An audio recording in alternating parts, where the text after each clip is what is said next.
Sveiki!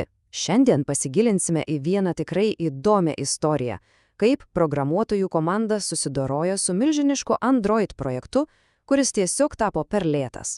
Gerai, tai koks mūsų planas? Pradėsime nuo to momento, kai viskas atrodė tuoj sugris. Tada leisimės į detektyvinį tyrimo, ieškodami tikrųjų problemos priežasčių, pamatysime, kaip buvo pritaikytas gydymo planas ir galiausiai kaip komanda užtikrino, kad ši krizė daugiau niekada nepasikartotų. Taigi pirmas skyrius. Pradėkime nuo to, kokio dydžio problema iš tikrųjų buvo. Tik pagalvokim, projektas turi jau virš 350 modulių. Ir tai dar ne viskas. Kiekvieno mėnesio jų prisideda dar po 10. Iš vienos pusės tai atrodo kaip sėkmės ženklas, ar ne? Bet po šio augimu slėpėsi tiksinanti bomba.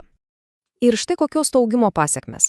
Kiekvienas, net menkiausias pakeitimas reiškia 30 minučių laukimo. Kūrimo procesas ne tai, kad sulėtėjo, jis tiesiog stojo. Žinot, viena yra matyti skaičius, bet visai kas kita – tai patirti kasdien. Kūrėjų darbas virto nuolatinė kova su pačiais įrankiais. Vietoj to, kad kurtų, jie tiesiog laukia ir taisė klaidas. Tikra frustracija. Gerai, pereikim prie antrojo etapo. Ką darė komanda? Na, kaip ir galima tikėtis, iš pradžių jie bandė tuos labiausiai paplitusius standartinius sprendimus, bet kaip dažnai nutinka, paaiškėjo, kad tikrasis gaisras slypi kur kas giliau. Taigi, jie padarė viską, ką patarė daryti tokiu atveju.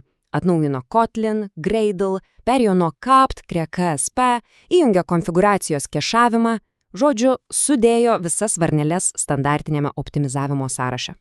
Bet rezultatas – menkas. Tai buvo tarsi klijuoti plaistrus ant lūžusios kojos.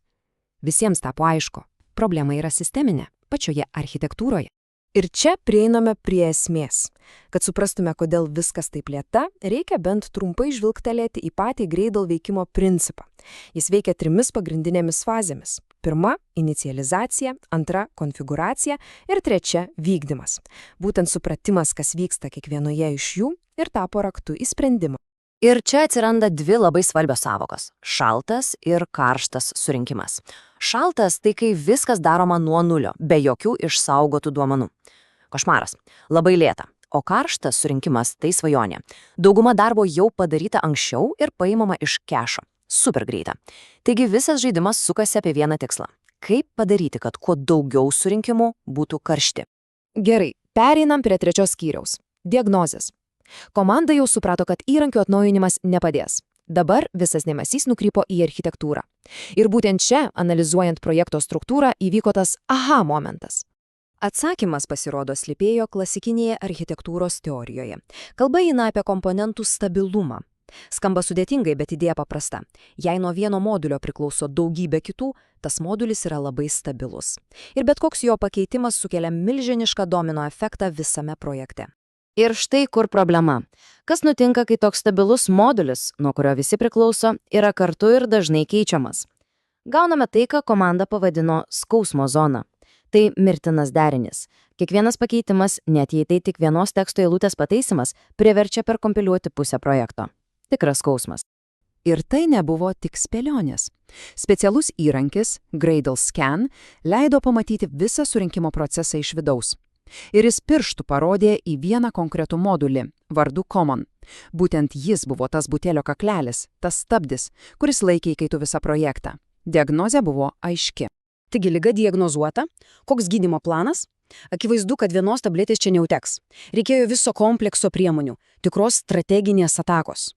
Viskas prasidėjo nuo chirurginio tikslumo operacijos. Pirmiausia, tas didžiulis Common modulis buvo padalintas į 2 mažesnius, vieną Android dalį, kitą grinam Kotlin kodui.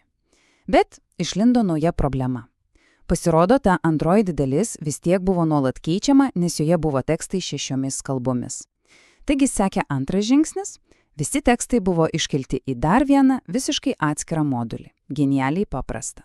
Kitas labai svarbus žingsnis buvo suvokimas, kad ne visiems moduliams reikia būti Android moduliais. Jei moduliai yra tik verslo logika parašyta Kotlin, jam visiškai nereikia viso Android bagažo, resursų, manifestų, o skirtumas milžiniškas.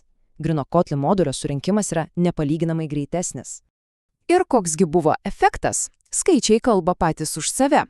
Po šių pakeitimų iš surinkimo proceso dingo daugiau nei 1000 užduočių. Tiesiog įsivaizduokim, kiek bereikalingo darbo buvo atliekama kiekvieną kartą. Kaip jiems tai pavyko? Principas labai paprastas.